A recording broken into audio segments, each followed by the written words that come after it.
Hello all, welcome to our YouTube channel civil staff Himachal. तो आप सब लोगों का स्वागत है हमारी स्पेशल सीरीज फटाफट एमसीक्यूज में, जहां पे हम आज के दिन इंडियन पॉलिटी के 15 इंपॉर्टेंट एमसीक्यूज डिस्कस करेंगे। तो इससे पहले हम लोग आज के सेशन की शुरुआत करें, सबसे पहले हम लोग देखते हैं कि इस हफ्ते का हमारा शेड्यूल क्या है। तो चलिए सबसे पहले हम लोग हमारा जो फर्स्ट क्वेश्चन है उसको देखते हैं। पहला सवाल है, which of the following statement is incorrect in context of central bureau of investigation. CBI काफी बार हम लोगों को न्यूज में देखने को मिलती है, यही कारण है ये सवाल इस इंस्टीट्यूशन के ऊपर आधारित है। पहली स्टेटमेंट है, it operates under the jurisdiction of ministry of home. दूसरी स्टेटमेंट है, it derives its powers from the Delhi special police establishment act 1946। तीसरी स्टेटमेंट है, functioning of the CBI is superintended by CVC when the offences being investigated comes under the Prevention of Corruption Act 1988। और चौथी statement है, the Supreme Court and High Courts can order CBI to investigate a crime anywhere in the country without the consent of the state। तो चार statements है, जल्दी से अपना answer यहाँ पे मार्क करिए। और आप लोगों से यहाँ पे पूछा गया है कि कौन सी स्टेटमेंट जो है वो आप लोगों की इनकरेक्ट है, तो आप लोगों ने यहाँ पे जो इनकरेक्ट स्टेटमेंट है उसको यहाँ पे आइडेंटिफाई करना है। तो देखिए इसका जो सही जवाब है वो इसका आंसर है ए, क्योंकि जो सेंट्रल ब्यूरो ऑफ इन्वेस्टिगेशन है ये मिनिस्ट्री ऑफ होम के अंडर नहीं, ये मिनिस्ट्री ऑफ पर्सनल के अंडर आती है। यही कारण है पहली स्टेटमेंट हमारी इनकरेक्ट है और हमारा यहाँ पे आंसर रहेगा ए। चलिए दूसरे सवाल की तरफ मूव करते हैं।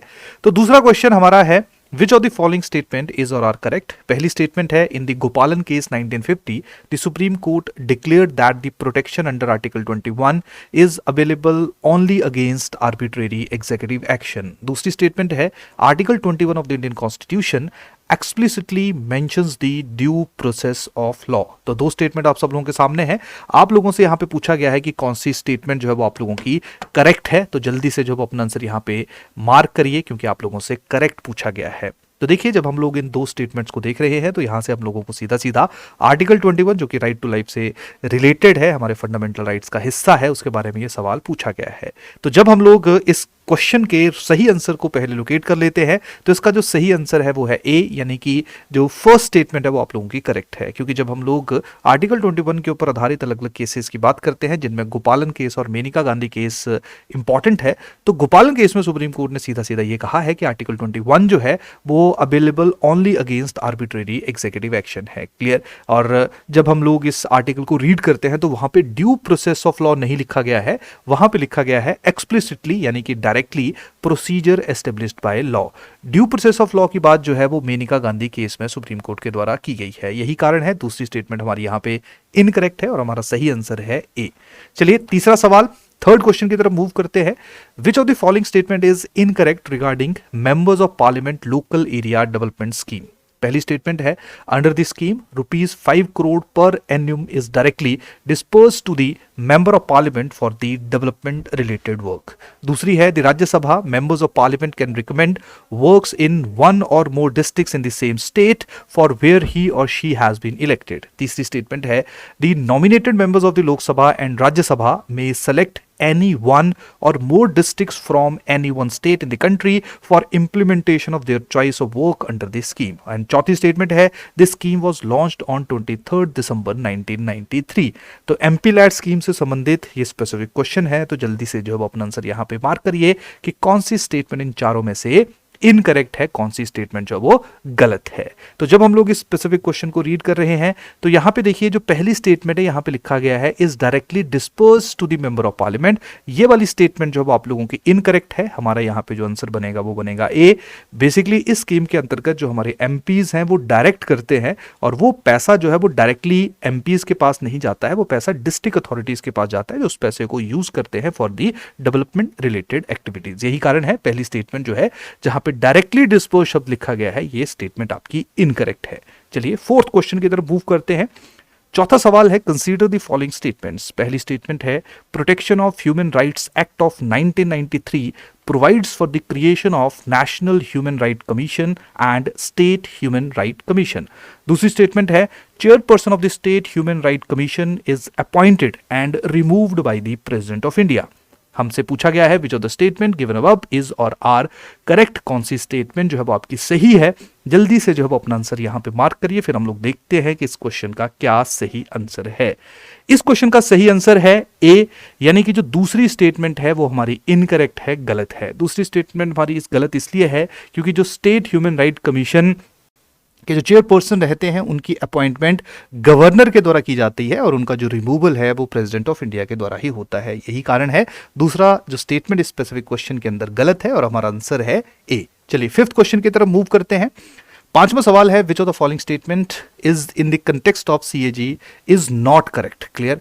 पहला है CAG compiles and maintains account of both central and state governments. दूसरा है CAG is removed by the president on the same grounds and in the same manner as the supreme court जज। तीसरी statement है CAG submits annual audit report to the president of India only. Clear. तो जल्दी से जो अब अपना answer यहां पे मार्क करिए कि आंसर जो अब आपका सही रहेगा। इस स्पेसिफिक क्वेश्चन का जो आंसर है वो है डी, यानी कि जो फर्स्ट और थर्ड स्टेटमेंट है वो आप लोगों की नॉट करेक्ट है, यानी कि इनकरेक्ट है।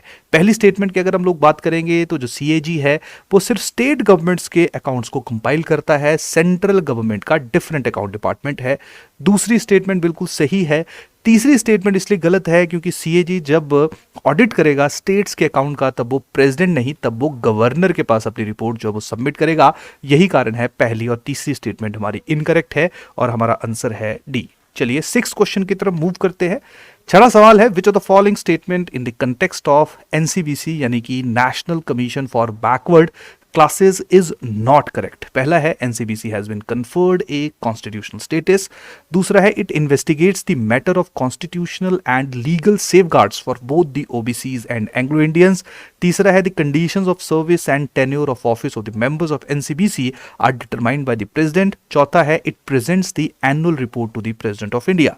तो ये तीनों की चार स्टेटमेंट्स आपके सामने है। यहाँ पे आपसे इनकरेक्ट पूछा गया है, तो ध्यान रखिए आपका जो सही आंसर यहाँ पे रहेगा, यानी कि जो स्टेटमेंट गलत है वो है बी, क्योंकि जो national commission for backward classes है उसकी रिस्पॉन्सिबिलिटी नहीं है जो एंग्लो इंडियंस हैं उनके कॉन्स्टिट्यूशनल या जो लीगल सेफगार्ड्स हैं उनको इन्वेस्टिगेट करना। तो यही रीजन है, आपका यहाँ पे आंसर रहेगा बी। चलिए सेवंथ क्वेश्चन की तरफ मूव करते हैं। In reference to special officer for linguistic minorities consider the following statements. पहली स्टेटमेंट है in pursuance of the provision of Article 350B of the Constitution, the Office of the Special Officer for Linguistic Minority was created in 1960. Second है the office falls under the Ministry of Minority Affairs. Which of the statement given above is or are correct? तो जल्दी से जो अपना answer यहाँ पे mark करिए, कौन सी स्टेटमेंट आप लोगों की सही है। तो जब हम लोग इस क्वेश्चन को देखेंगे तो इसका जो सही आंसर है वो है बी, यानी कि जो सेकंड स्टेटमेंट है वो करेक्ट है। पहली स्टेटमेंट इसलिए इनकरेक्ट है क्योंकि इसकी जो फॉर्मेशन है वो 1957 में इसकी क्रिएशन हुई, ना कि 1960 में। इसके अलावा article 350B 7th constitutional amendment के द्वारा इसको ऐड किया गया। ये स्टेटमेंट एब्सोल्युटली करेक्ट है। चलिए 8th क्वेश्चन की तरफ मूव करते हैं। 8वां सवाल है the supreme court is bound to declare a law as invalid if it violates. तो ध्यान रखिए आर्टिकल 13 ऑफ द कॉन्स्टिट्यूशन, वहां पे अगर कोई भी लॉ फंडामेंटल राइट्स को वायलेट कर रहा है तो सुप्रीम कोर्ट उसको इलीगल या इनवैलिड डिक्लेयर करेगा। यहाँ पे डीपीएसपीज और जो फंडामेंटल ड्यूटीज हैं उसके अंदर नहीं आएंगी, तो इसका सही आंसर बनेगा आपका A, that is 1 only. 9th question, The state government is required to appoint a state finance commission once in 5 years under article, तो यहाँ पे आर्टिकल आपका रहेगा 243I। यहाँ पे आंसर आप लोगों को देखने को मिल रहा है, इसका करेक्ट आंसर है ए। चलिए 10th क्वेश्चन की तरफ मूव करते हैं। 10वां सवाल है, अब थोड़े से आसान क्वेश्चन आप लोगों को देखने को मिलेंगे। 10th क्वेश्चन है to provide early childhood care and education for all children until they complete the age of 6 years is a provision made in the। तो ये बताइए सावाश कौन सा प्रोविजन जो है वो किस स्पेसिफिक या ये स्पेसिफिक प्रोविजन हमें कहाँ पे देखने को मिलता है, fundamental duties, DPSPs, fundamental rights या 11th शेड्यूल। तो इसका जो सही आंसर रहेगा वो आंसर रहेगा आपका answer B, article 25 of the constitution में जो 6 साल से कम के बच्चे हैं उनको चाइल्डहुड केयर और एजुकेशन की बात की गई है। 11th क्वेश्चन की तरफ मूव करते हैं। 11वां सवाल है which of the following statement is incorrect in case of impeachment of the president। पहली स्टेटमेंट है the impeachment charges can be initiated by either house of the parliament। दूसरी स्टेटमेंट है the resolution for impeachment must be signed by not less than 1/3 of the total members of the house। तीसरी statement है the resolution for impeachment must be moved after at least 14 days notice in writing चौथी statement है the resolution for impeachment must be passed by A majority of not less than 2/3 of total membership of the house.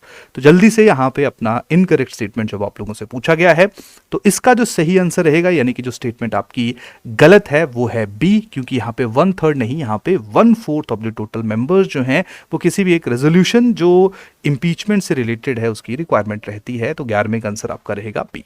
12th की तरफ move करते हैं। In context of governor in India consider the following statements. पहला है as per the original constitution of India commenced on 26 January 1950 the same person can be governor of 2 और more states.